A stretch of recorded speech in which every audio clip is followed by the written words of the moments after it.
पश्चिम के एक छोटे से राज्य में सिद्धराज नाम का एक बुद्धिमान और न्यायप्रिय राजा राज करता था। उसकी प्रजा के मन में उसके लिए बहुत श्रद्धा और आदर था। राजा सिद्धराज बहुत लंबा चौड़ा और रूपवान था। उसके सिर के बाल काले और घने थे, जिन्हें उसका खास नाई बल्लू ही काटता था। बल्लू यह काम कई वर्षों से कर रहा था और अपने शाही हजाम होने का उसे बहुत गर्व था। पर बल्लू को एक बात का बहुत बहुत ध्यान रखना पड़ता था कि जब भी वह राजा के बाल काटने जाता, उसे याद रखना पड़ता कि वह राजा के साथ बिल्कुल अकेला हो। उस समय किसी का भी शाही कमरे में आना सख्त मना था। बात दरअसल यह थी कि बल्लू राजा के बारे में एक राज जानता था, और राज यह था कि राजा के सिर के दोनों तरफ दो छोटे छोटे सींग थे। यह बात सिर्फ राजा और उनका नाई बल्लू ही जानते थे। जब बल्लू ने पहली बार यह नजारा देखा तो वह आश्चर्यचकित रह गया, लेकिन उसने राजा से वादा किया कि इस बात का जिक्र वह कभी किसी से नहीं करेगा। महाराज, आप निश्चिंत रहें, आपका यह राज मेरे पास सुरक्षित है। किसी और को इस बात की कानो कान भी खबर नहीं होने पाएगी।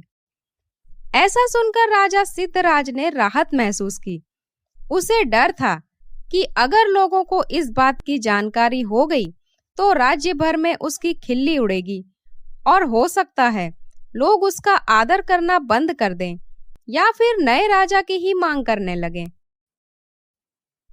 इसलिए बल्लू के वादे के बावजूद राजा ने उसे सख्त हिदायत देते हुए कहा, बल्लू, अगर तुमने अपना मुंह खोला तो जान लो, सजा तो मिलेगी ही, देश निकाला भी मिलेगा।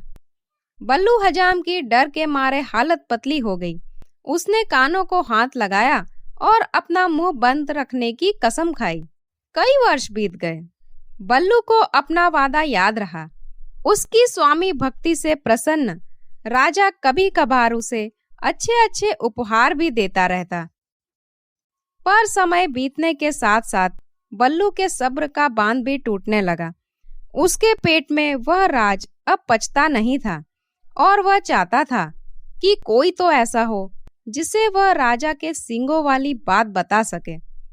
लेकिन राजा की चेतावनी उसे चुप रहने पर मजबूर करती थी। एक दिन बल्लू राजा के बाल काटकर महल से लौट रहा था। वह रास्ते भर राजा के सींगों के बारे में सोचता रहा। बल्लू का घर एक छोटे से जंगल के उस पार था।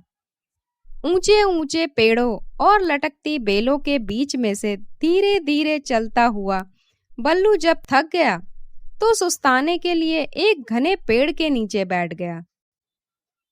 बल्लू को रह रह कर सींग याद आ रहे थे। फिर अचानक वह उठकर खड़ा हो गया। वाह, जवाब नहीं मेरे दिमाग का। ऐसा कहकर वह उस पेड़ को देखने लगा जिसके नीचे वह बैठा था।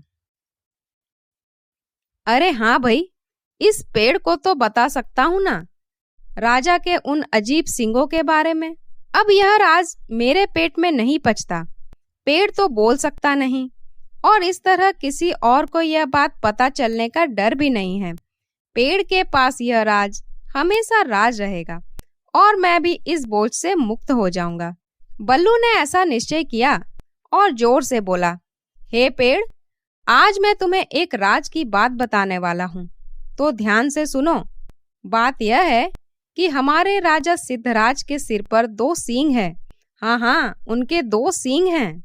इतना कहकर बल्लू जोर जोर से हंसने लगा और हंसता ही गया।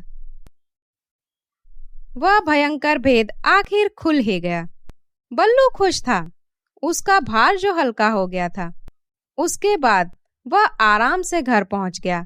अगले दिन एक लकड़हारा उसी जंगल में गया और उसी पेड़ के पास जाकर रुक गया। इस पेड़ की लकड़ी तो बहुत शानदार है, इसका ढोल बड़ा अच्छा बनेगा, वह सोचने लगा। फिर क्या था, कुल्हाड़ी के कुछ प्रहारों से ही पेड़ नीचे आ गिरा। लकड़हारे ने वह लकड़ी एक ढोल बनाने वाले के हाथों बेच दी और उसने एक बहुत सुंदर ढोल तैयार कर दिया। यह मेरे जीवन का सबसे अच्छा ढोल है, ढोल वाला खुश होकर बोला। कल बाजार जाकर इसे अच्छे दाम पर बेच दूंगा। अगले दिन ढोल वाला बाजार गया और एक कोने में खड़ा होकर ढोल बजाने लगा। ढोल से बड़ा सुरीला स्वर निकला। ढोल वाला उसकी आवाज सुनकर झूम उठा। वह चिल्ला चिल्ला कर बोला, बाबू, यह ढोल खरीदो।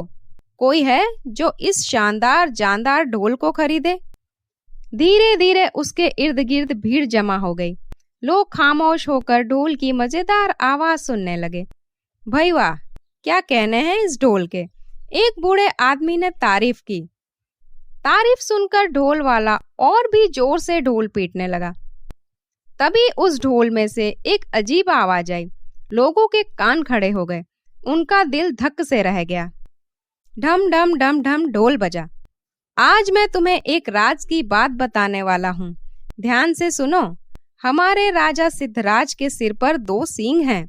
हाँ, उसके 2 सींग हैं। लोग वहां चुपचाप खड़े हो गए, उन्हें अपने कानों पर विश्वास नहीं हो रहा था। ढोल वाला फिर ढोल पीटने लगा और फिर वही आवाज निकली। वह बहुत हैरान और शर्मिंदा हुआ। आखिर एक ढोल यह सब कैसे बोलने लगा? देखते ही देखते लोगों का तांता लग गया। और फिर कितना मजाक और कितने ताने। हमारे राजा के 2 सींग, हमारे राजा के 2 सींग। लोग तो जैसे गाना गाने लगे। जब राजा सिद्धराज ने सुना तो दुखी भी हुए और नाराज भी।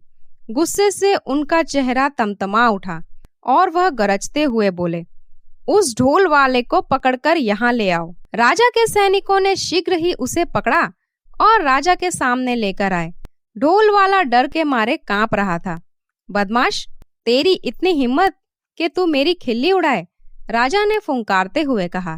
भयभीत ढोल वाले ने राजा के पैर पकड़ लिए और रोते हुए बोला, महाराज, मैंने तो एक लकड़हारे से कुछ लकड़ी खरीदी थी और उसी से यह ढोल बनाया है। मैं बिल्कुल नहीं जानता कि यह ढोल ऐसी बेहुदा बात कैसे बोल सकता है। मुझे क्षमा कर दीजिए महाराज। राजा ने लकड़हारे को बुलाया।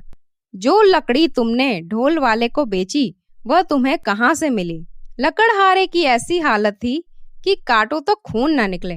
वह डरते हुए बोला, जंगल में एक पेड़ से मिली महाराज। तुम्हारी लकड़ी से बना ढोल बोलता कैसे है? राजा सिद्धराज ने पूछा। मैं तो खुद हैरान हूँ महाराज, दुविधा में फंसा लकड़हारा बोला। मैं कई वर्षों से लकड़ी काटता और बेचता आया हूँ, पर ऐसा अचंबा पहले न कभी देखा और न कभी सुना। अब राजा परेशान हो गया। लकड़ी कैसे बोलने लगी? राजा और उसके दरबारियों के पास इसका कोई जवाब नहीं था। पर राजा सिद्धराज ने भी ठान लिया कि इस घर के भेदी का पता लगाकर ही छोड़ेंगे। वह सोचने लगे, उसके अलावा सिर्फ एक ही व्यक्ति यह भेद जानता था और वह था बल्लू नाई। पर बल्लू तो इतना निष्ठावान है कि इतने सालों बाद भी उसने अपने मुंह को ताला लगाए रखा है। नहीं, बल्लू ऐसा नहीं कर सकता। फिर भी उसने एक बार बल्लू को बुला भेजा। बल्लू को जल्दी से हमारे सामने पेश करो, वह अपने सैनिकों से बोला। बल्लू नाई आया, ऊपर से नीचे तक थरथराता हुआ। बल्लू, एक तुम ही हो जिसे मेरा भेद पता था। तुमने और किसे बताया? सच उगल दो वरना सजा पाओगे। महाराज, आप तो जानते ही हैं, मैंने कितने वर्षों से अपना मुंह बंद रखा, पर मेरे लिए यह बात छुपानी मुश्किल हो रही थी। मैं चाहता था कि कोई तो हो जिसे मैं ये राज बता सकूं। बोलते बोलते बल्लू रुक गया और सिर झुकाकर खड़ा रहा। बोलते रहो, फिर क्या हुआ? राजा सिद्धराज रुखाई से बोले। बल्लू धीरे धीरे फिर बोलने लगा। एक दिन जब मैं जंगल के रास्ते से घर लौट रहा था, मैं आराम करने एक पेड़ के नीचे बैठ गया। बस आपके बाल तब काट कर ही आ रहा था और उन सींगों के बारे में भी सोच रहा था। काश मैं उनके बारे में किसी से बात कर पाता। आखिर मैं भी इंसान हूँ। तभी मेरे दिमाग में एक बात आई और मैं पेड़ को यह राज बताकर हल्का हो गया।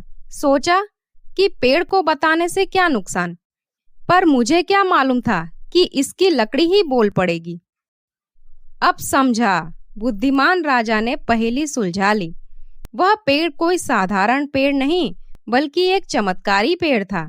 सुन बोल सकता था, इसलिए उसकी लकड़ी से बने ढोल को जैसे ही पीटा गया, वह बोलने लगा, और जो कुछ तुमने मेरे सींगों के बारे में कहा, वही शब्द वह दोबारा दोहराने लगा। चमत्कारी पेड़ की उलझन सुलझाने के बाद राजा ने बल्लू नाई की तरफ देखा। बल्लू शर्म से सिर झुकाए खड़ा था। लकड़हारा और ढोल वाला भी अपने हाथ बांधे सजा का आदेश सुनने के लिए खड़े थे। लेकिन राजा सिद्धराज बुद्धिमान ही नहीं, न्यायप्रिय भी था। उसने तीनों को क्षमा कर दिया, क्योंकि वह जानता था कि जो कुछ भी हुआ उसमें उनका कोई दोष नहीं था। वह बोले, मैं तुम सबको माफ करता हूँ, तुम तीनों जा सकते हो। तीनों को अपने को क्षमादान मिलने पर विश्वास नहीं हुआ। तीनों राजा को नमन करते हुए बोले, राजन, आप महान हैं, आपकी इस कृपा के लिए बहुत बहुत धन्यवाद। और इस तरह राजा के सही निर्णय से राज्य में सभी लोग बहुत खुश हुए और उन्होंने राजा का जय जयकार किया। तो दोस्तों, आपको कहानी कैसी लगी कमेंट में ज़रूर बताइए। वीडियो को लाइक कीजिए और ऐसी ही मज़ेदार कहानियों के लिए चैनल को सब्सक्राइब कीजिए।